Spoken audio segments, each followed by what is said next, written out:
আসসালামু আলাইকুম। এইটা হচ্ছে সেই ঐতিহাসিক এবং অনেক বরকতময় ফজিলতপূর্ণ কুবা মসজিদ। এই যে কুবা মসজিদ, অসাধারণ সুন্দর, খুব সুন্দর। এবং এই মসজিদ হচ্ছে মুসলমানদের জন্য চতুর্থ বরকতময় মসজিদ। প্রথম হচ্ছে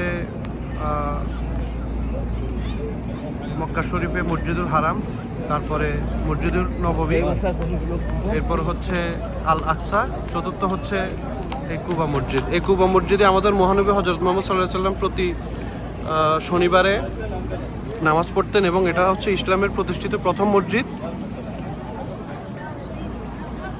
এবং এখানে এক ওয়াক্ত নামাজ পড়লে একটা উমরার সওয়াব দেওয়া হয়, আমাদের নবীজি এরকম বলেছেন।